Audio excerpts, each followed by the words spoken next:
Hello, welcome back to another video. तो दोस्तों, आज की वीडियो में एक बार आज फिर हाजिर हैं आपके साथ। आई होप कि आपकी तैयारी जो है बढ़िया चल रही होगी। अभी रिसेंटली जेके सेट का एग्ज़ाम हुआ है, तो आई होप सबका बढ़िया गया होगा।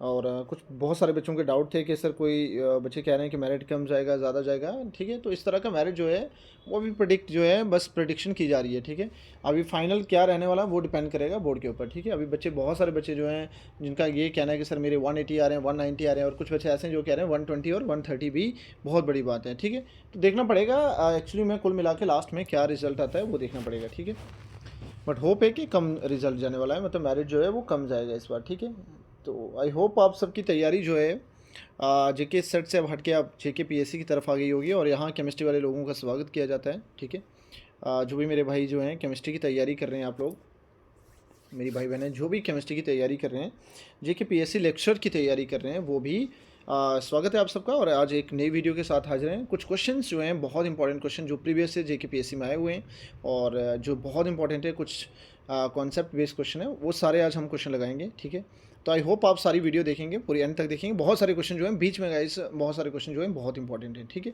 तो प्रीवियस ईयर कुछ हैं, ठीक है, कोई जेके नेट सेट के हैं, और कुछ सी एस नेट के क्वेश्चन भी हैं साथ में, और कुछ क्वेश्चन जो हैं बाकी लेवल पे भी लाए गए हैं। ठीक है, तो देखते हैं किस तरह का क्वेश्चन रहता है और किस तरह का ये सेशन रहता है। आप लोग सब मेरे साथ क्वेश्चन अटैम्प्ट करिएगा। ठीक है, तो होप सो सबका बढ़िया हुआ होगा। और अब जो बात करें जेके पीएससी लेक्चर की, तो ये भी मेरिट जो है वो हाई जाएगा, लेकिन क्वेश्चन पेपर जो उतना भी हाई लेवल पे नहीं आएगा। ठीक है, आप जानते हैं सब जो जेएनके वाले लोग हैं, आप जानते हो कि हमारे जेएनके में इस टफ लेवल का पेपर बनाया इनके बस की बात नहीं है। ठीक है, आप दोस्तों जानते हो सब ना कि इनके बस की बात नहीं है पेपर बनाना। हाँ, एनटीए अगर करवाता तो डेफिनेटली वो एक पेपर का लेवल बनाता है, उसको एक पता होता है कि किस लेवल पे पेपर बनाना है। ठीक है, और एग्ज़ाम को एक सेट किस लेवल पे करना होता है वो जानता है। अब इनको नहीं पता है जेके सेट वाले जैसे एग्ज़ाम देखा आप लोगों ने हमारे अंदर, है ना, जेके एसएसबी के जो भी एग्ज़ाम होते हैं, आप देखते हो कि बच्चे हाई लेवल पे पढ़ के चले जाते हैं, लेकिन जो क्वेश्चन आते हैं वो बहुत लो लेवल के आते हैं, मानो छोटे बच्चे जैसे। ठीक है, बट स्टिल वहाँ भी बच्चे कन्फ्यूज़ होते हैं, ऐसा नहीं है कि वहाँ पर सबको सही आंसर मिलते हैं। चलिए, तो ठीक है, आज स्वागत करते हैं आप सबका एक और नई वीडियो के साथ। ठीक है, तो एंड तक बने रहिए, देखते रहिए वीडियो साथ में, और क्वेश्चन आंसर खुद लगाते रहिए। ठीक है दोस्तों, खुद पढ़ो और खुद आंसर लगाओ, गलत होता है फिर हमारा वीडियो साथ में देखते रहो। ऐसा नहीं है कि वीडियो ज़्यादा इंपॉर्टेंट है, बस आप क्वेश्चन पे फोकस करो, क्वेश्चन देखिए, आंसर देखिए, और क्या आंसर आने वाला है वो चेक करो। मेरे साथ साथ, मेरे से पहले आप लोग आंसर लगाइए, क्या आंसर रहता है, फिर मेरे साथ मैच करना और चेक करना है कि लास्ट में इन क्वेश्चन में से आपके कितने क्वेश्चन सही हुए। ठीक है, तो चलिए देखिए पहला क्वेश्चन क्या है हमारे पास आज। ठीक है दोस्तों, पहला क्वेश्चन देखें। In a first order reaction the half life is, कहते हैं कि फर्स्ट ऑर्डर रिएक्शन जो है उसका हाफ लाइफ पीरियड, जो अगर केमिकल काइनेटिक्स आप पढ़ रहे हैं तो बड़े ध्यान से पढ़ना है। केमिकल काइनेटिक्स जो है ना बेसिक लेवल में पूछी जाती है, बहुत इजी लेवल का चैप्टर है।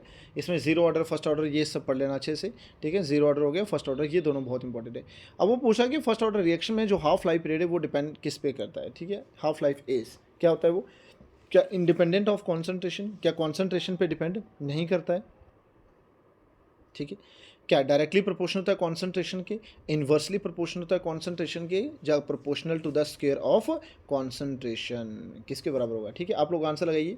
ठीक है, 10 सेकेंड का टाइम लगाते हैं, 10 सेकेंड का टाइम लगा लो और चेक करो क्या आंसर आ रहा है सही। ठीक है दोस्तों, ठीक है, हो गया होगा आई होप। तो इसका जो राइट आंसर आने वाला है वो क्या होने वाला है, हाँ ए पार्ट। ठीक है, एक सेकेंड, इसका राइट आंसर है A part, that is independent of concentration. जो फर्स्ट ऑर्डर रिएक्शन है हाफ लाइफ, वो इंडिपेंडेंट ऑफ कॉन्सेंट्रेशन, वो कॉन्सेंट्रेशन पे डिपेंड नहीं करता है, इंडिपेंडेंट ऑफ कॉन्सेंट्रेशन। तो राइट आंसर क्या आ रहा है, option A is the correct answer. ठीक है, पार्ट वन जो है, क्वेश्चन नंबर वन जो है, इसका राइट आंसर जो आ रहा है दोस्तों हमारे पास, वो आ रहा है इंडिपेंडेंट ऑफ कॉन्सेंट्रेशन। देखिए यहाँ पे 3-4 ऑप्शन थे, सबको देख लो। क्या डायरेक्टली प्रोपोर्शन होता है कॉन्सेंट्रेशन के, बिल्कुल भी नहीं होता है सर ऐसा। ठीक है, इन्वर्सली पोर्शन बिल्कुल भी नहीं, और स्क्वायर रूट बिल्कुल भी ये नहीं। तो तीन क्वेश्चन जो ऑप्शन है वो तो सीधे सीधे एलिमिनेट हो रहे थे। ठीक है, तो एक ही ऑप्शन बच रहा है, दैट इज ऑप्शन ए। ठीक है, चलिए नेक्स्ट चलें क्वेश्चन नंबर 2 की तरफ। ठीक है दोस्तों, क्वेश्चन नंबर 2 देखिए, आपके सामने आपकी स्क्रीन पे आ गया क्वेश्चन नंबर 2, और चेक करो क्या आंसर आएगा। ठीक है, ये देखिए पीएससी का क्वेश्चन है, बहुत important question. The compressibility factor Z of N ideal gas is, compressibility factor solid states में आप देख लीजिए। ठीक है, the compressibility factor of ideal gas, state of matter आपके सिलेबस में है दोस्तों, ठीक है, आप जानते हैं, तो वहाँ से एक इंपॉर्टेंट क्वेश्चन है। Compressibility factor Z of ideal gas, देखिए बहुत इजी क्वेश्चन देखने में लग रहा है, लेकिन स्टिल ये बहुत कन्फ्यूजिंग है, इतना आसान नहीं होने वाला है, ठीक है। आंसर लगाओ, क्या आएगा आपका, 10 सेकंड का टाइम चेक कर लो। क्या लेस देन 1 है, इक्वल टू 1 है, ग्रेटर देन 1 है, या इक्वल टू 0 है? What will be the right answer? Compressibility factor Z जो है वो आइडियल गैस जानते हैं आप, PV इक्वल टू nRT, ठीक है, दैट इज nRT। तो इसके लिए कह रहा है वो Z की वैल्यू क्या होने वाली है, what will be the value of Z, ठीक है। आई होप आप सबने लगा लिया होगा आंसर, चेक करते हैं क्या होगा, ठीक है दोस्तों। राइट आंसर इज बी, मतलब B is equal, sorry, Z किसके बराबर होगा, इक्वल टू 1।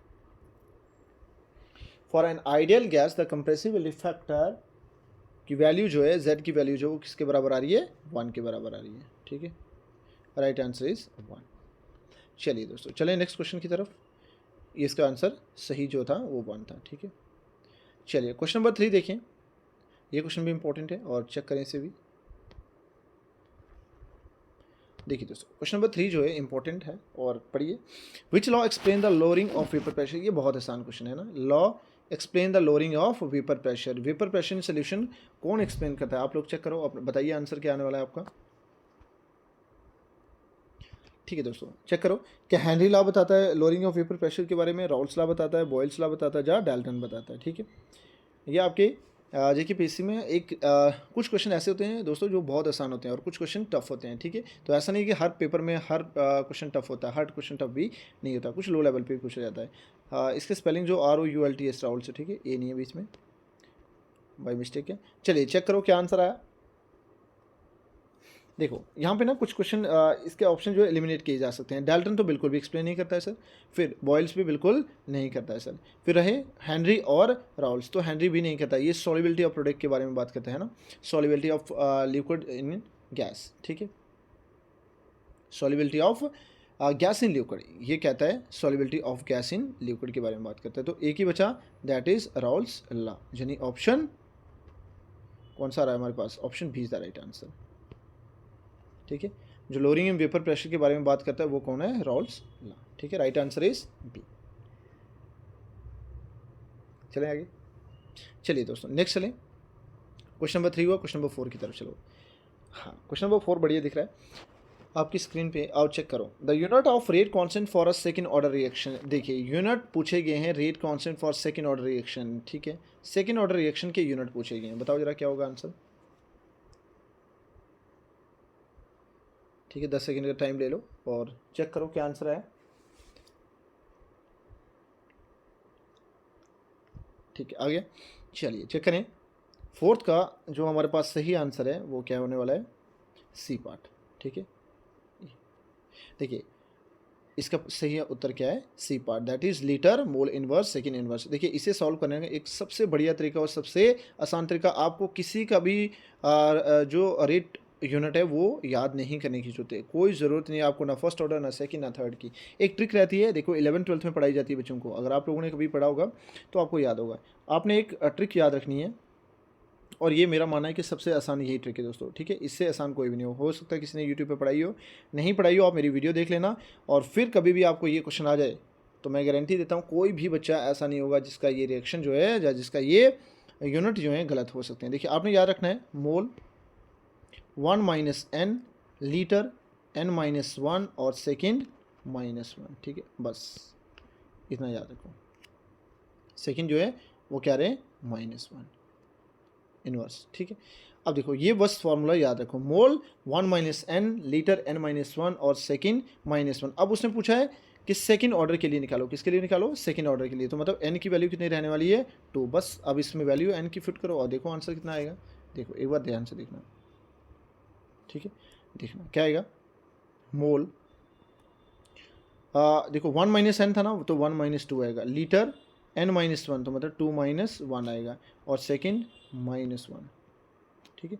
अब देखो क्या है यूनिट, मोल 1 - 2 क्या आएगा, -1, लीटर क्या आएगा 1, और सेकेंड -1। देखो कौन सा ऑप्शन मैच कर रहा है, लीटर -1, देखो ऑप्शन ये वाला, लीटर -1, सॉरी लीटर सिंपल 1, मोल -1 मोल -1 और सेकेंड -1, ठीक है। तो ऑप्शन यही आ रहा है, ठीक है।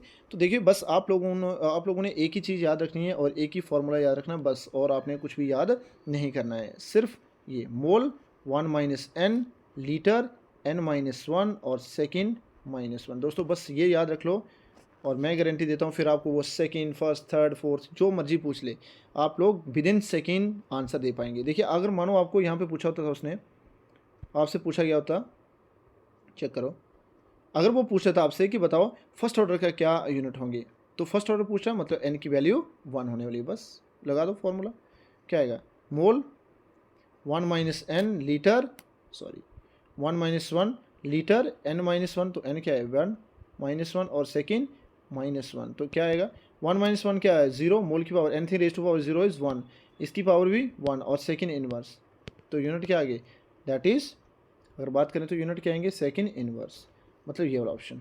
तो ये हमारे फर्स्ट ऑर्डर यूनिट के रेट क्या है यूनिट है, ठीक है, किसकी फर्स्ट ऑर्डर रिएक्शन के यूनिट क्या है दिस वन, और सेकेंड ऑर्डर के दिस वन। अब जीरो के पूछ रहा था तो जीरो में आपने ये करना था 1 - 0, ठीक है, 0 - 1 और सेकेंड इनवर्स, ठीक है। तो यहाँ क्या आता आंसर, मोल 1 आता, मोल 1 लीटर -1 आता और सेकेंड भी -1 आता, ठीक है। तो मोल 1 लीटर -1 सेकेंड, मतलब ये हमारे, मैं एक बार सब हटा के चेक करता हूँ, ये हमारे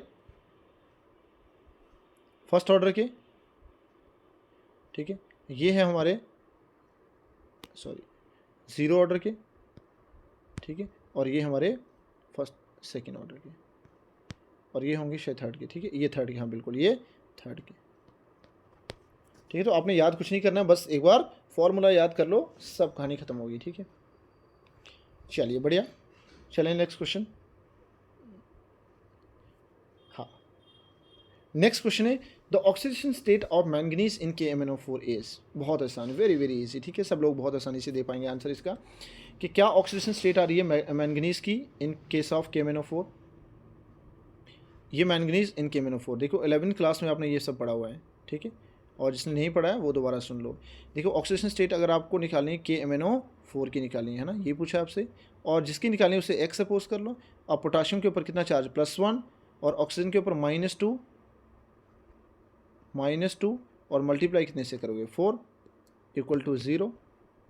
अब देखो यहाँ पे कितना 4 2 8 -1 करोगे तो 7, x + 7 = 0, और x की वैल्यू कितनी आई यहाँ पे आएगा, एक सेकेंड देख लेना आप लोग, यहाँ पे आंसर आएगा माइनस, ठीक है, 4 2 8 है ना, तो -8 + 1 तो -7 = 0, x की वैल्यू कितनी आई +7, तो राइट आंसर क्या आ रहा है +7, यानी ऑप्शन डी।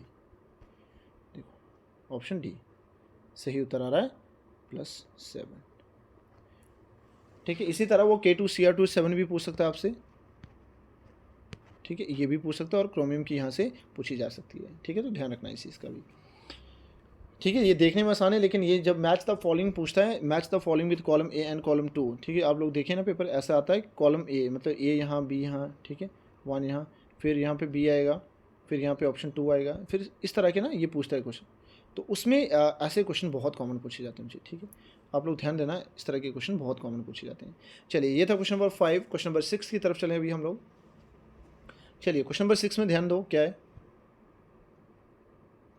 हाँ क्या पूछा गया, देखो the colour of the transition metal,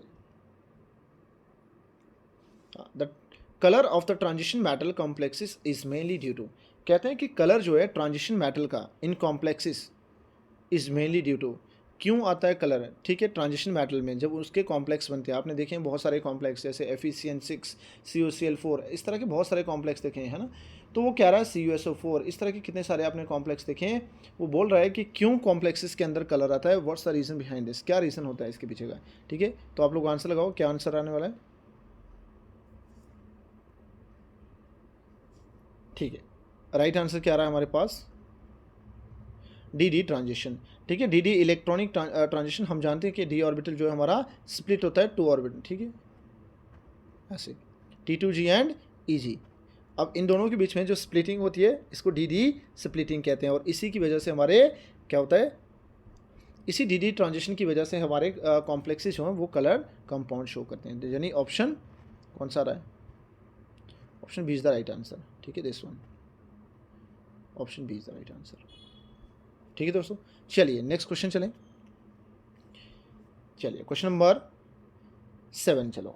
which are the following has sp3d2 hybridisation. देखो बहुत आसान लग रहा है देखने में, ठीक है, लेकिन ये क्वेश्चन भी बस कहीं ना कहीं कंफ्यूज कर सकता है आपको। क्वेश्चन आसान है, मुश्किल नहीं है क्वेश्चन, लेकिन कंफ्यूज कर सकता है। देखिए दिए गए कॉम्प्लेक्सेस में से किसकी हाइब्रिडाइजेशन जो है वो sp3d2 होने वाली है, ठीक है। आंसर दो आप लोग तब तक, क्या आंसर आ रहा है आपका?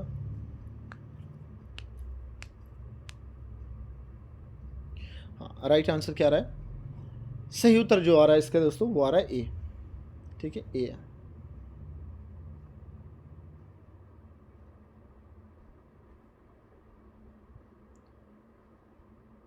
हाँ राइट आंसर क्या आ रहा है?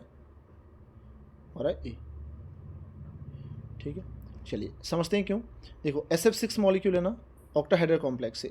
ये क्या है? ऑक्टाहेड्रल कॉम्प्लेक्स है। देखिए दोस्तों इसकी जो हाइब्रिडाइजेशन रहती है ना वो रहती है sp3d2। देखो एक ट्रिक बताता हूँ आपको, बहुत आसान सी, 11th-12th के बच्चे जानते हैं इस ट्रिक के बारे में और डेफिनेटली आप भी जानते ही होंगे।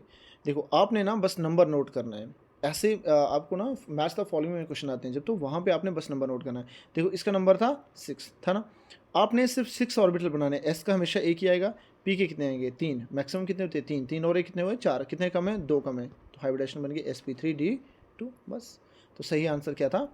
ऑप्शन ए, ठीक है। इसी तरह देखो जैसे PCl5 पूछा उसने, देखिए नेक्स्ट देखें, जैसे पूछा सर उसने PCl5 की क्या होगी, मानो ऐसा आ जाए, नंबर क्या है? 5 है ना, बस बनाओ, एस का एक, पी के कितने आएंगे? 3, 3 और एक कितने हुए? 4, कितने कम है? एक कम है सर, तो एक और लगा लो, तो हाइब्रिडेशन बन गया sp3d1 बस। आपने ये नंबर नोट करना है दोस्तों, ये नंबर नोट करना है, ठीक है। नंबर नोट कर लिए तो आपके लिए बहुत आसान हो जाएगा, फिर मैच द फॉलोइंग में कुछ भी नहीं रहेगा। बस आपने इस तरह की ट्रिक, अच्छा इस तरह के कॉम्प्लेक्स में आपके पास लोन पेयर ऑफ इलेक्ट्रॉन भी पाए जाते हैं, ठीक है, तो वो भी आपने काउंट करने हैं, ठीक है। मानो इस तरह का कोई और आ जाए, जैसे मानो CH4 आ जाए, नंबर क्या है? 4, देखो 4 है ना, तो बना लो एस का एक, पी के कितने आएंगे? 3, 3 और एक कितना हुआ? 4, तो हाइब्रिडेशन बन गया sp3। इतना आसान है, ठीक है, बहुत आसान। हाइब्रिडेशन का ये सबसे ईजी ट्रिक है हमारे पास, ठीक है, इतने आसान आप लोगों ने बहुत कम। देखो जैसे मानो BF3 मॉलिक्यूल पूछ ले और बोले हाइब्रिडेशन क्या है, देखो बहुत सारे बच्चों को नहीं पता है, बहुत सारे बच्चे दिमाग लगाएंगे, बहुत सारी थ्योरी लगाएंगे, लेकिन ऐसा फालतू मत करो, तुम नंबर नोट करो भाई। नंबर क्या है तुम्हारे पास? नंबर है सर 3, टोटल 3 ना, एस का एक, पी के कितने आएंगे? 2, तो क्या बन गया? चेक करो, टोटल नंबर कितना है? 3, तो एस का एक, पी के 2, तो हाइब्रिडेशन क्या बन गया? sp2, ठीक है। तो जो sp3d2 मॉलिक्यूल इसकी हाइब्रिडेशन क्या आ रही है? sp2, ठीक है। चलिए दोस्तों नेक्स्ट चलें, क्वेश्चन नंबर 7 के बाद 8। क्वेश्चन नंबर 8 क्या है? The lanthanide contraction is result of. Lanthanide contraction जो है ना वो किस वजह से होती है? आप लोगों ने पढ़ा होगा लेंथेनाइड कॉन्ट्रैक्शन, जो बहुत आसान है, ठीक है। लेंथेनाइड कॉन्ट्रैक्शन किस रीज़न की वजह से होता है, ठीक है, पढ़ो आप लोग एक बार। What's the reason behind this?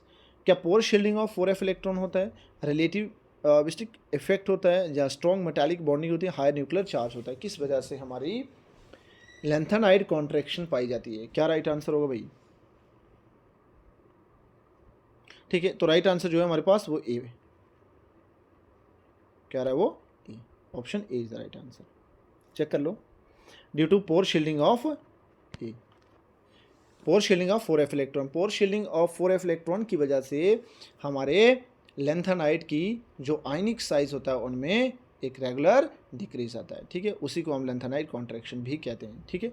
और ये पोर शील्डिंग होता है किसकी? 4f का पोर शील्डिंग होता है, वो अच्छे से इलेक्ट्रॉन को प्रोटेक्ट नहीं कर पाता है, तो बाहर के इलेक्ट्रॉन जो है वो अंदर के न्यूक्लियस की तरफ बहुत तेज़ी से अट्रैक्ट होते हैं, इस वजह से साइज़ में डिक्रीज आता है, एक रेगुलर डिक्रीज आता है, उस वजह से कॉन्ट्रैक्शन होती है, और इसी कॉन्ट्रैक्शन को हम लोग लेंथेनाइड कॉन्ट्रैक्शन के नाम से जानते हैं, ठीक है दोस्तों। चलिए बहुत अच्छे, बहुत बढ़िया करें आप लोग, आई होप कि आपके बहुत बढ़िया आंसर निकल रहे होंगे। तो चलते हैं अगला क्वेश्चन देखते हैं, ठीक है। चलिए अगला बढ़िया क्वेश्चन है एक और, देखो क्या क्वेश्चन है। Which of the following show keto enol tautomerism? दिए गए ऑप्शन में से कौन सा ऐसा है जो कीटो इनोल टॉटोमेरिज्म जो है वो शो करता है, ठीक है। लगाइए आप लोग आंसर क्या आएगा, क्या रहा सही आंसर, ठीक है। क्या बेंजील्डिहाइड करता है, एसीटोन करता है, मिथनॉल करता है, जहाँ इथेन करता है आपके पास। देखिए यहाँ पे कुछ चीज़ें ना बिल्कुल सामने कट की जा सकती हैं। मिथनॉल तो सॉरी ना मिथनॉल हो सकता है ना इथेन हो सकता है, दोनों कट, ठीक है। और फिर बेंजील्डिहाइड भी नहीं करेगा, तो कौन बचा हमारे पास, ठीक है। फिर एसीटोन बच गया, ये वाला एसीटोन, ठीक है। तो right answer is B. Keto enol tautomerism किसके अंदर होता है, कीटोन के अंदर होता है, राइट आंसर बी। चलिए दोस्तों नेक्स्ट क्वेश्चन करें। क्वेश्चन नंबर 10 में चलो, क्या है क्वेश्चन नंबर 10, देखो। In SN1 reaction the rate depend upon, very very important question दोस्तों, ये क्वेश्चन जो है सुपर इंपॉर्टेंट। कहते हैं कि SN1 रिएक्शन के अंदर, SN1 रिएक्शन के अंदर जो रेट है वो किस पे डिपेंड करता है, रेट जो है वो किस पे डिपेंड करता है, चेक करो जरा, ठीक है। क्या वो सबस्ट्रेट पे डिपेंड करता है, ओनली न्यूक्लियोफाइल कॉन्ट्रैक्शन कॉन्सेंट्रेशन पे करता है, बोथ सबस्ट्रेट एंड न्यूक्लियोफाइल पे करता है, या टेम्परेचर पे डिपेंड करता है, ठीक है। देखिए यहाँ पे चलिए आप लोगों ने दे दिया होगा आंसर, चेक करते हैं। टेम्परेचर पे तो बिल्कुल भी डिपेंड नहीं करता है सर वो, ठीक है। अब बचे ऑप्शन 3, ठीक है। क्या सबस्ट्रेट पे ही डिपेंड करता है, ठीक है। जा न्यूक्लियोफाइल की कॉन्सेंट्रेशन, बिल्कुल सर ये भी ऑप्शन एलिमिनेट करो, ये भी नहीं हो सकता है, ठीक है। दो ऑप्शन हो गए। क्या बोथ सबस्ट्रेट एंड न्यूक्लियोफाइल पे करता है, या ओनली सबस्ट्रेट पे करता है, ठीक है। तो that is right answer is what, A. Right answer हमारे पास क्या रहा है दोस्तों, सही उत्तर क्या है इसका, ए पार्ट।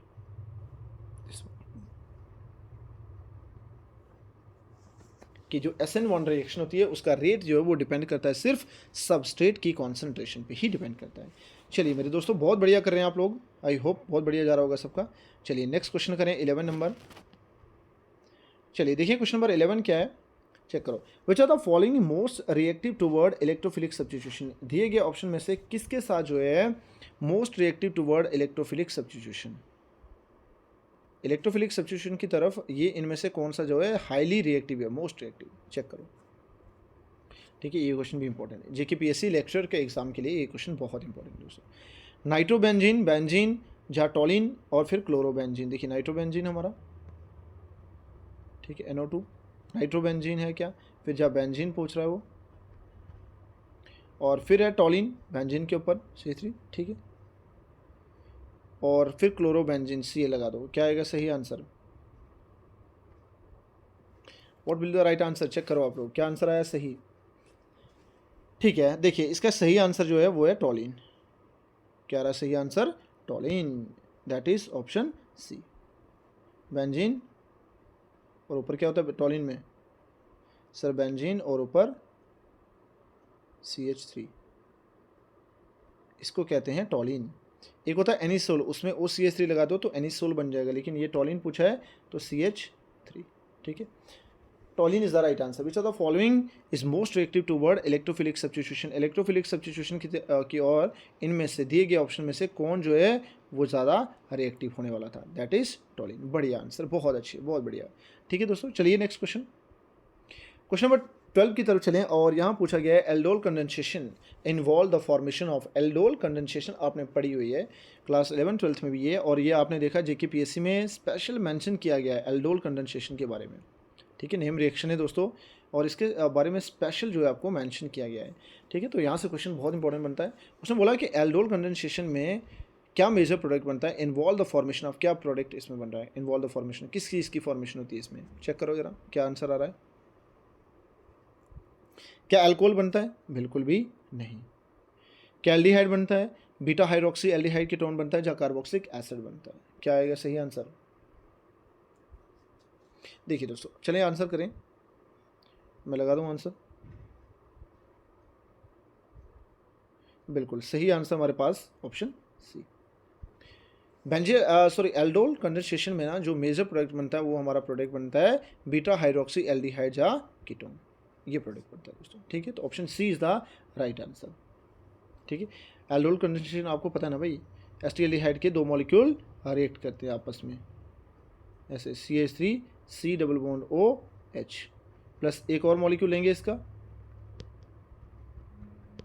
H, ठीक है। अब क्या होता है, अब आपने देखा है कि यहाँ से एक H एलिमिनेट होकर इसके पास चला जाता है, ठीक है। ये बॉन्ड ऐसे ब्रेक होती है, और यहाँ पे क्या कंपाउंड बनता है, प्रोडक्ट क्या बनता है, मैं बना के दूँगा जरा, देखो प्रोडक्ट हमारे पास कुछ ऐसा बनता है, ऐसा CH3 C single bond OH, नीचे आएगा H, और यहाँ पे आएगा CH2, C double bond O और single bond H, and this product is known as beta hydroxy aldehyde or ketone. This product is the right answer, यानी option B is the right answer, sorry C is the right answer, और ये product बनता है.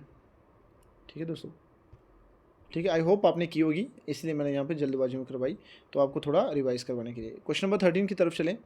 The reagent use to distinguish aldehyde from ketone is. कौन सा ऐसा reagent जो use किया जाता है एल्डिहाइड को कीटोन से डिस्टिंग्विश अलग करने के लिए, कौन सा है वो? फिलिंग सोल्यूशन है, 2,4 DNP है, या ब्रोमीन वाटर, या कॉन्सेंट्रेटेड सल्फ्यूरिक एसिड. तो what will be the right answer? क्या सही उत्तर होगा? क्या होगा दोस्तों? देखिए, सही आंसर आ रहा है हमारे पास, filling solution is the right answer भाई.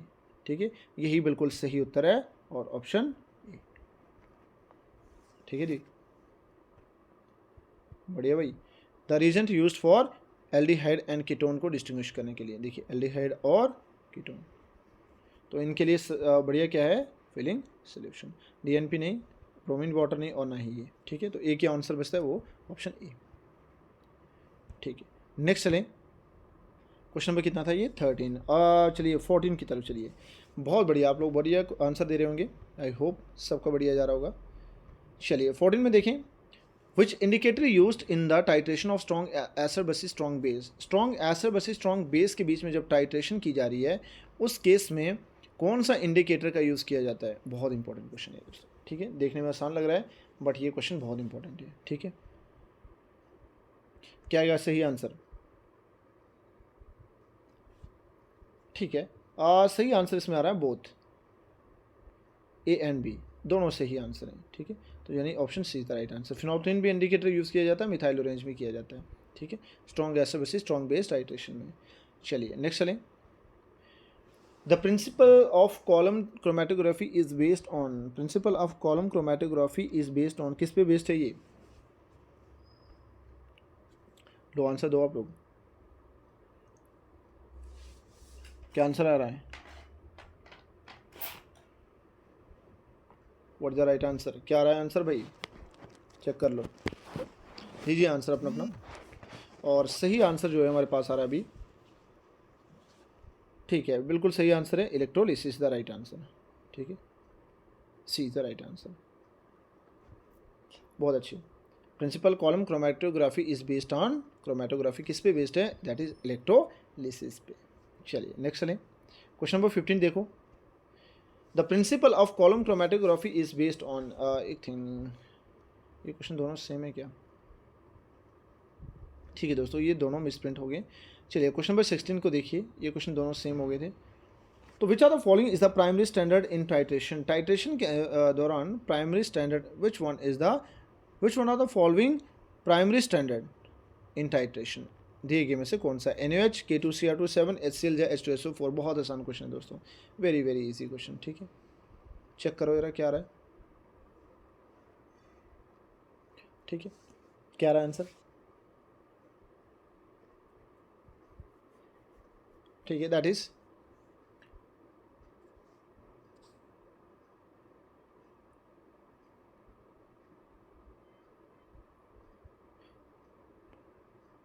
हाँ ठीक है, ये हमारे पास K2Cr2O7 ही आ रहा है. ठीक है, K2Cr2O7 ही आ रहा है. ठीक है, चलिए नेक्स्ट क्वेश्चन देखो. Which instrument use to measure optical activity. ये बढ़िया क्वेश्चन है भाई. ठीक है, इजी नहीं है ये. विच इंस्ट्रूमेंट, कौन सा इंस्ट्रूमेंट इनमें से यूज़ किया जाता है ऑप्टिकल एक्टिविटी को मेज़र करने के लिए? ऑप्टिकल एक्टिविटी को मेज़र करने के लिए कौन सा इंस्ट्रूमेंट जो है यूज़ किया जाता है? चेक करो जरा. पोलैरोमीटर, स्पेक्ट्रोफोटोमीटर, या कैलोरीमीटर, या कंडक्टोमीटर, किसका यूज़ किया जाता है इस केस में? ठीक है, ये किया जाता है, हमें स्पेक्ट्रोफोटोमीटर का यूज़ किया जाता है. ठीक है, that is option B is the right answer. Option B, spectrophotometer is the right answer. चलिए क्वेश्चन नंबर 17 हो गया, और क्वेश्चन नंबर 18 की तरफ चलें. 18 देखो. If the half life of the first order reaction is 20 minute, कहते हैं कि अगर half life of the first order reaction is 20 minute, the time required for 75% completion is, very important, ये सीके से एक न्यूमेरिकल है, ठीक है। आप लोग चेक करो क्या आंसर आ रहा है। हाफ लाइफ दिया गया है फर्स्ट ऑर्डर रिएक्शन का आपको 20 मिनट, ठीक है, ये हाफ लाइफ, और फिर पूछा आपको कितना टाइम लगेगा कि 75% रिएक्शन जो है कंप्लीट होने में, कितना टाइम लगेगा, ठीक है, कितना लगेगा, that is 40 minute is the right answer, 40 minute is the right answer, ठीक है, ऑप्शन बी, ठीक है दोस्तों। चलिए नेक्स्ट क्वेश्चन, चलिए जल्दी करें थोड़ा। द एंट्रोपी चेंज, और बहुत सारे क्वेश्चन अभी। The entropy change delta S for the isothermal expansion of 1 mole ideal gas from V1 to V2 is, अब बढ़िया क्वेश्चन, बहुत अच्छा क्वेश्चन, ठीक है। एंट्रोपी आप जानते हैं ना, एस मतलब मेजर ऑफ रैंडमनेस, ठीक है, क्या होती है, रैंडमनेस, और गैस की सबसे ज़्यादा, फिर लिक्विड, और फिर सॉलिड की सबसे कम एंट्रोपी होती है। तो पूछ रहा है आपसे कि entropy change delta S for the isothermal expansion of 1 mole of ideal gas changes from V1 to V2 is what, क्या होने चाहिए, R ln B2 by V1 minus R ln B2 by V1, B2 minus V1 by RT, और P2 minus P1 by T। तो what will be the right answer, क्या होने चाहिए सही answer, ठीक है। आप, आई होप आप लोगों ने आंसर दे दिया होगा। चलिए चेक करते हैं आंसर जो क्या आ रहा है सही। सही आंसर आ रहा है हमारे पास ऑप्शन ए, ठीक है, सब लोग बढ़िया आंसर दे रहे हैं, तो option A is the right answer दोस्तों, ठीक है, ऑप्शन ए जो है बढ़िया, that is R log of B2 minus B1, sorry B2 by B1 is the right answer, option A is the right answer. चलिए दोस्तों नेक्स्ट चलें, question number 20, which are the following is not a qualitative property, बढ़िया question है भाई, बहुत अच्छा। ये qualitative property भी आपको मेंशन की गई है आपके JK PSC में, आप जानते हैं, देख लो, आप सिलेबस एक बार चेक कर लो दोस्तों, आपको स्पेशल मेंशन किया गया है कि क्वालिटेटिव प्रॉपर्टीज़ के बारे में भी आपसे बात होगा, मतलब बात होगी, इस पे भी क्वेश्चन डेफिनेटली आएंगे। तो देख लेना आप लोग, क्वालिटेटिव प्रॉपर्टी पे भी क्वेश्चन आने वाला है। तो वही पूछा इसने कि दिए गए 4 ऑप्शन में से कौन सी क्वालिटेटिव प्रॉपर्टी ने, आप लोगों ने पढ़ा होगा 11th-12th में भी याद होगा, ठीक है। तो 4 क्वालिटेटिव प्रॉपर्टी होती है, relative lowering in vapour pressure, osmotic pressure, फिर elevation in boiling point and depression in freezing point, मतलब 4 हमारी मेजर क्वालिटेटिव प्रॉपर्टी। अब उनमें पूछा इसने कि उनमें से कौन सी है, देखिए 3 तो हमारे पास दी गई हैं, लेकिन एक फोर्थ जो है हीट ऑफ वेपराइजेशन, ये ऐसी कोई भी क्वालिटेटिव प्रॉपर्टी नहीं होती है, ठीक है, this one is wrong answer. एक सेकेंड यार, क्या हो रहा है, हाँ अब बढ़िया है, ठीक है। तो क्या आंसर आया, दैट इज ऑप्शन डी, इनमें से कौन सा क्वालिटेटिव प्रॉपर्टी नहीं है, तो वो है हीट ऑफ वेपराइजेशन, ठीक है दोस्तों। चलिए क्वेश्चन नंबर 21 की तरफ चलें। The work done in reversible isothermal expansion of N ideal gas is given by, very very important question, बहुत सुपर क्वेश्चन है भाई, ठीक है, सुपर इंपॉर्टेंट क्वेश्चन है ये, मार्क कर लो भाई, ठीक है, क्वेश्चन मार्क कर लो ना, बहुत इंपॉर्टेंट है। कह रहा है कि work done in reversible isothermal expansion of N ideal gas is given by, किस रिलेशन से दिया जाएगा, तो minus NRT log V2 by V1 minus P delta V delta U minus Q और NCV बाई डेल्टा T, तो what will be the right answer, क्या होगा सही आंसर भाई,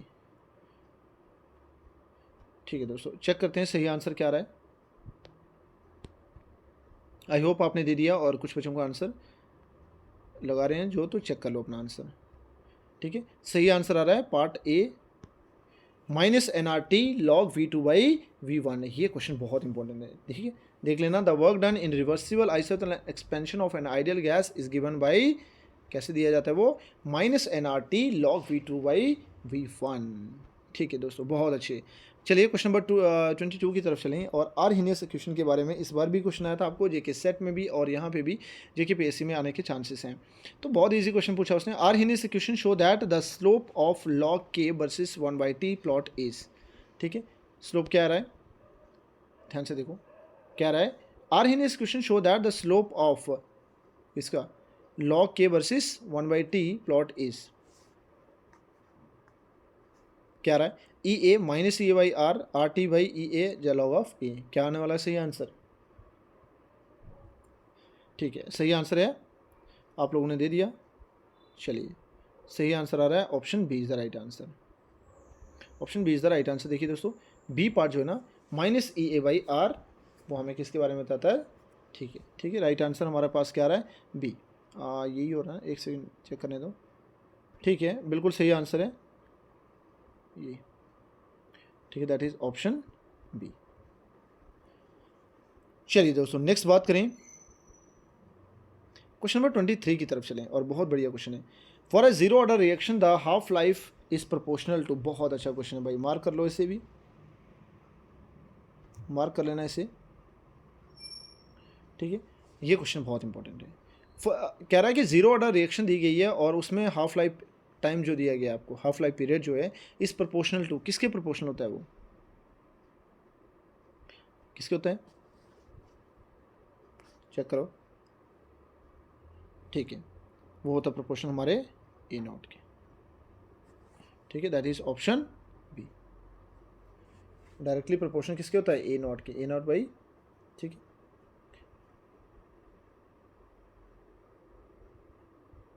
हाँ, प्रोपोर्शनल किसके होता है? ए नॉट के, बिल्कुल सही आंसर है पार्ट बी। 24 की तरफ चलें। क्वेश्चन नंबर 24 क्या है? Which one is an extensive property. देखिए कितना आसान लग रहा है क्वेश्चन, लेकिन यहाँ पे गलती करने के बहुत सारे चांस हैं दोस्तों, बहुत सारे चांस हैं। क्वेश्चन देखने में बहुत आसान लग रहे हैं, लेकिन देख लेना आप में से भी बहुत सारे लोगों के अभी भी क्वेश्चन बहुत सारे गलत हुए होंगे। ठीक है, स्टिल मैं अगर मानता हूँ किसी के अगर 24 में से इस समय 20+ क्वेश्चन सही जा रहे हैं, it mean he or she is doing very well, मतलब उनकी तैयारी जो है ना बहुत बढ़िया चल रही है। लेकिन अगर कोई ऐसा बंदा है जिसके अभी भी स्टिल अभी तक आपने जो ये क्वेश्चन करें, अगर इसमें भी आप 15 to 18 मार्क्स से सही कर पा रहे हैं, इट मीन थोड़ी सी और आपको मेहनत करने की ज़रूरत है। देखिए ये बहुत इजी लेवल पे मैंने क्वेश्चन लाए हुए हैं, इजी नहीं कह सकते, बस उस लेवल पे जहाँ पे आपको बहुत ज़्यादा कंफ्यूज किया जा सकता है। ऐसे क्वेश्चन में ही बंदा कंफ्यूज होता है भाई, टफ क्वेश्चन में बंदा कंफ्यूज कभी नहीं होता है, लेकिन ईजी और मॉडरेट लेवल में जो आते हैं ना वो क्वेश्चन इंसान को बहुत कन्फ्यूज़ करते हैं। अभी देखिए ये क्वेश्चन जो है ना एक्सटेंसिव प्रॉपर्टी के बारे में पूछा होगा, अगर 11th-12th के किसी बच्चे को पूछ लेंगे ना तो बिल्कुल सही आंसर देगा इस क्वेश्चन का वो। ठीक है, लेकिन स्टिल एक पीएचडी स्कॉलर को अगर ये क्वेश्चन पूछा जाए तो डेफिनेटली वो कहीं ना कहीं अगर उसने दिमाग से निकल गया होगा तो डेफिनेटली वो भी भूल सकता है, कोई बहुत बड़ी बात नहीं है इसमें। ठीक है, ठीक है, तो कोई भी यहाँ पे वो ऐसा नहीं है कि कंप्यूटर या किसी के पास इतना दिमाग नहीं है कि भाई हर चीज़ वो याद रख पाएगा। ठीक है, तो इसीलिए मैं उस लेवल पे क्वेश्चन भी लाए हैं जो हर एक बंदा लो से मॉडरेट और मॉडरेट से हाई लेवल के क्वेश्चन रहेंगे इसमें। ठीक है दोस्तों, चलिए बहुत अच्छा है कि क्या आया इसमें answer. Which one is an extensive property, दिए गए ऑप्शन में से कौन सी एक्सटेंसिव प्रॉपर्टी है भाई? क्या रहा है? क्या टेम्परेचर है, प्रेशर, वॉल्यूम? बिल्कुल हमारे पास volume is the right answer. ठीक है, वॉल्यूम क्या होती है? एक्सटेंसिव प्रॉपर्टी होती है हमारी। ठीक है, सी। यहाँ पे दो तरह की प्रॉपर्टी, इंटेंसिव और एक्सटेंसिव, तो दोनों आप एक बार अच्छे से रिवाइज कर लेना और दोनों को पढ़ के चले जाना। चलिए क्वेश्चन नंबर 25 में 25 नहीं 26 आ गया सीधा।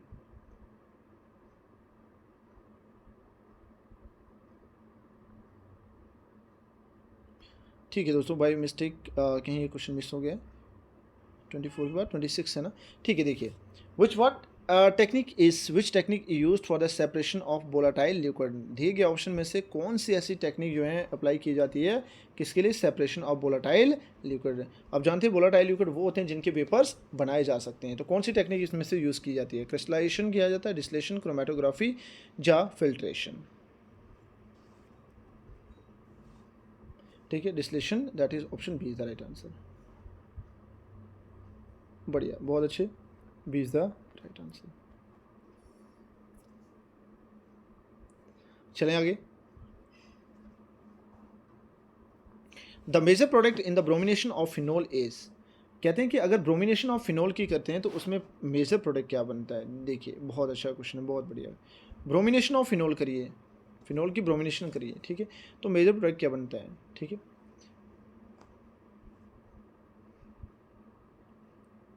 ठीक है, अब यहाँ पे ना दो ऑप्शन आते हैं, एक बार फिनोल की ब्रोमिनेशन हम पोलर और एक बार नॉन पोलर में भी किया जा सकता है। ठीक है, तो सही आंसर हमारे पास क्या आ रहा है? ये आ रहा है, सॉरी एक सेकेंड, हमारे पास सही उत्तर जो आ रहा है भाई वो आ रहा है वो 2,4,6 ट्राई ब्रोमोफिनोल आता है। ठीक है, ये वाला option C is the right answer है। ठीक है, मैं इतनी बड़ी अब रिएक्शन करवाने नहीं वाला हूँ, लेकिन आप लोगों ने अगर नहीं की होगी तो देख लो, अगर किसी ने नहीं की होगी तो आपने फिनोल लेना है और इसे 3 टाइम Br2 से रेक करना है भाई। ठीक है, तो क्या होगा, मैं यहाँ पे ही बना रहा हूँ, चेक कर लेना, प्रोडक्ट कुछ ऐसा बनता है भाई। जहाँ पे आपका फिनोल है एक बार बनता है इस पे, 2 पे आपका लगेगा Br, 4 पे Br और 6 पे Br, तो ये प्रोडक्ट बनता है 2,4,6 tribromo phenol is the major product in this reaction. ठीक है, ऐसे बनता है। चलिए, तो राइट आंसर था हमारा सी। क्वेश्चन नंबर 28 में जाएं और 28 में देखें, the major product of the Hofmann rearrangement of acetamide is. बहुत अच्छा क्वेश्चन है। ठीक है, ये भी क्वेश्चन आपको मेंशन किया गया है, आप सिलेबस अगर चेक करते हैं तो ये सब भी मेंशन किया है। हॉफमैन ब्रोमाइड रिएक्शन जो है ये भी पूछी गई है, तो उसने यही पूछा आपसे कि हॉफमैन रीअरेंजमेंट ऑफ एस्टामाइड में मेजर प्रोडक्ट क्या बनता है आपके पास। मिथाइल अमाइन, मिथनॉल बन रहा है, मीथेन बन रहा है, या एस्टिक एसिड बन रहा है। What will be the major product, क्या आंसर आ रहा है? होप सो क्या आपने आंसर दे दिया होगा। चलिए हम देखते हैं अभी। देखिए दोस्तों, राइट आंसर आ रहा है हमारे पास ऑप्शन ए। ठीक है, बिल्कुल सही आंसर है option A. Hofmann rearrangement of acetamide में जो मेजर प्रोडक्ट बनता है वो अमाइन बनता है। ठीक है, प्राइमरी अमाइन, 1 डिग्री अमाइन। ठीक है, चलिए आपने ये रिएक्शन की होगी और चलते हैं नेक्स्ट। 28 के बाद 29, the strongest acid among the following is. दिए गए ऑप्शन में से कौन सा एसिड जो है स्ट्रॉन्गेस्ट रहने वाला है? Which one is the strongest acid? Acetic acid, chloroacetic acid, dichloroacetic acid या ट्राइक्लोरोएस्टिक एसिड? बहुत सिंपल क्वेश्चन भाई। ठीक है, बच्चा सब बंदों ने आंसर दे दिया होगा, मैं नहीं लगा रहा भाई, दे दिया आप लोगों ने, लगा दें। ठीक है, तो this is the right answer. ठीक, एक सेकेंड रुकिए, बिल्कुल सही आंसर है हमारे पास option D. Trichloroacetic acid is the strongest है, क्योंकि यहाँ पे देखिए दोस्तों 3 इलेक्ट्रॉन विड्रॉइंग ग्रुप हैं और तीनों इलेक्ट्रॉन विड्रॉइंग ग्रुप होने की वजह से यहाँ से H निकालना बहुत ईजी हो जाएगा और ये एक्ट करेगा एज अ स्ट्रॉन्ग एसिड। चलिए क्वेश्चन नंबर 30 चलें। इन E2 elimination the preferred geometry of beta hydrogen and leaving group is. दोबारा पढ़ो। इन E2 elimination the preferred geometry of beta hydrogen and leaving group is. क्या होने चाहिए उसकी? सिन periplanar होने चाहिए, एंटी पेरीप्लेनर, जब बोथ या नन ऑफ द वर्ड। क्या होगा राइट आंसर? ठीक है दोस्तों, आपने दे दिया आंसर, लगा दें हम भी। हाँ, चलिए तो राइट आंसर आ रहा है हमारे पास option B. Option B is the right answer. Anti periplanar is the right answer, जिसमें E2 एलिमिनेशन में हमारे पास prefer geometry of beta hydrogen and leaving group, तो क्या बनने वाला सही आंसर? Anti periplanar. ठीक है, that is option B is the right answer. बहुत अच्छे। चलिए नेक्स्ट क्वेश्चन करें। 31 और क्वेश्चन रह गए, 2-3 कर लो।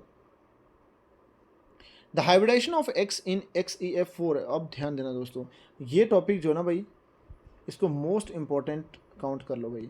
99% जो है ना, एक क्वेश्चन जो आपको इस टॉपिक से दिखेगा आपको, हाइब्रिडाइजेशन, बट वो भी किसकी? ज़ेनॉन की पूछेगा।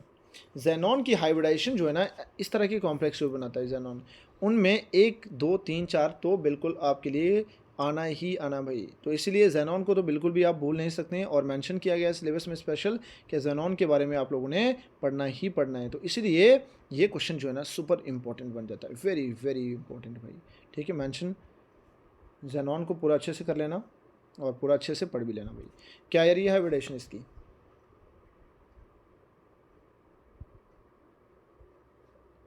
ठीक है, क्या ही?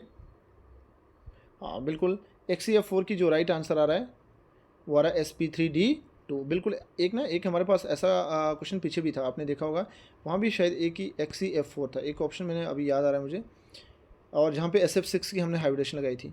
ठीक है, और वहाँ पे भी ये ऑप्शन था, तो बिल्कुल वहाँ पे 2 ऑप्शन बनेंगे, XeF4 भी राइट आंसर और SF6 का भी सही आंसर आ सकता है। ठीक है, तो वहाँ पे बाई मिस्टेक हमने शायद बना लिया होगा दोनों। ठीक है, तो राइट आंसर आ रहा है ऑप्शन बी। पता ना भाई आपको ज़ेनॉन कैसा होता है? ऐसे होता है ना भाई, XeF4 और एक लोन पेयर ऊपर और एक लोन पेयर नीचे, बस। अब बना लो, टोटल पेयर काउंट करो, टोटल पेयर हो रहे हैं 6, 1, 2, 3, 4, 5, 6, और 6 पेयर हुए तो S का 1, P के 3 और D के 2, 3, 2, 5 और 1, 6, बस हो गया। चलिए मेरे दोस्तों आगे चलें, ज़ेनॉन की बात हुई, और नेक्स्ट चलें क्वेश्चन नंबर 32, और यही हमारा आज का लास्ट क्वेश्चन है। Which lanthanide used in the colour TV screen. Very very important question, देखिए बहुत अच्छा क्वेश्चन है भाई ये। कहते हैं कौन सा लेंथेनाइड इनमें से यूज़ किया गया, और आप जानते हैं लेंथेनाइड के बारे में भी स्पेशल क्वेश्चन मेंशन किए गए हैं, स्पेशल मेंशन किया गया है कि लेंथेनाइड के बारे में भी आपने पढ़ना है। तो वही पूछा है कि कौन सा लेंथेनाइड जो है यूज़ किया जाता है टीवी स्क्रीन में, कौन सा लेंथेनाइड यूज़ किया जाता है। ठीक है, तो क्या कौन सा आएगा सही आंसर है, यूरोपियम, सीरियम या नेविडियम और टोवेरियम। ठीक है, तो राइट आंसर क्या है इसका भाई 32 का। ठीक है, ये है हमारा यूरोपियम। ठीक है, एटॉमिक नंबर कितना है इसका 63। तो ये हमारे कलर टीवी में इस्तेमाल किया जाता है, जो कलर टीवी आते हैं ना आपके, उनमें इसी का इस्तेमाल किया जाता है भाई। ठीक है जी, तो यही था दोस्तों आज का हमारा लास्ट क्वेश्चन, जो आज हमने कुछ क्वेश्चन लाए थे आपके लिए, और उनमें आज आखिरी क्वेश्चन था ये। ठीक है, और क्वेश्चन मैंने सीरीज़ बनाई हुई है। ठीक है, तो जल्द ही मैं नेक्स्ट वीडियो भी अपलोड करूँगा, जहाँ पे हम और टफ लेवल पे ऑर्गेनिक पे जाएंगे। अभी ये क्वेश्चन जो थे सारे इनऑर्गेनिक थे, एक दो क्वेश्चन था थोड़ा ऑर्गेनिक वाले बेस से, बाकी सारे हमने मॉडरेट लेवल पे क्वेश्चन लाए थे, ना ज़्यादा टफ थे ना ज़्यादा लो थे। लेकिन अगर आपके 32 में से स्टिल आपके अगर 30 नंबर बन रहे हैं भाई, 30 से या 28 से 30 क्वेश्चन सही हो रहे हैं, इट मीन आप बहुत अच्छी तैयारी कर रहे हैं भाई। देख लेना, आपने जेके सेट का भी पेपर देखा होगा कि बहुत हाई लेवल पे क्वेश्चन नहीं पूछे जाते हैं, और जेके पीएससी जो करवाएगा वो भी बहुत हाई लेवल पे नहीं करवाएगा। आप माने कि जेके जैसे सीएसआई नेट करवाता उस लेवल के क्वेश्चन आएंगे, बिल्कुल भी ऐसा नहीं होगा। लो लेवल के क्वेश्चन आएंगे, लेकिन स्टिल इतने कन्फ्यूजिंग होंगे कि बहुत सारे बच्चे नेगेटिव मार्किंग वहाँ करने में कर लेंगे, और अगर नेगेटिव मार्किंग करेंगे तो डेफिनेट नंबर हमारे बहुत कम आ जाएंगे। इसीलिए नेगेटिव मार्किंग अवॉइड करिए और हर तरह के क्वेश्चन सॉल्व करिए, टफ, मीडियम और लो तीनों। हो सकता है आप टफ की तैयारी करके चले जाएं और लो लेवल आप पढ़ो ही ना, और लो लेवल के क्वेश्चन आ जाए वहाँ, तो फिर फंस जाओगे और वहाँ पे क्वेश्चन गलत करके आ जाओगे। इसलिए वो गलतियाँ अवॉइड करिए और ज़्यादा से ज़्यादा वीडियो देखिए, और वीडियो एक बार नहीं आती समझ, 2 बार देख लीजिए। ठीक है, तो मैं नेक्स्ट वीडियो बहुत जल्द चढ़ाऊँगा, जहाँ पे आपको और इस तरह के बहुत सारे क्वेश्चन देखने को मिलेंगे प्रीवियस ईयर से भी, और हम जेके पीएससी और सीएसआई नेट सारे क्वेश्चन जो हैं इस तरह के मिक्स क्वेश्चन जो है आपके लिए लाएंगे, जहाँ पे आप लोग बढ़िया तैयारी कर पाएंगे मेरे भाई। ठीक है, ऑल द वेरी बेस्ट आप सबको, बने रहिए इसी तरह। ठीक है, सब लोग प्यार लाइक शेयर करते रहिए।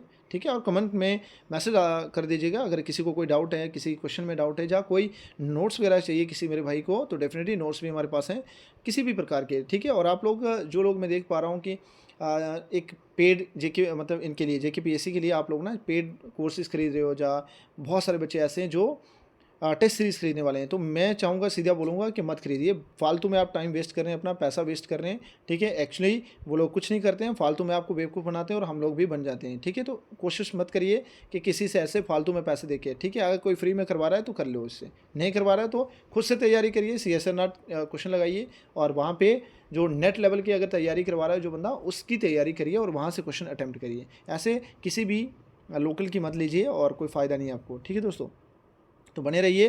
Thank you very much for watching this video.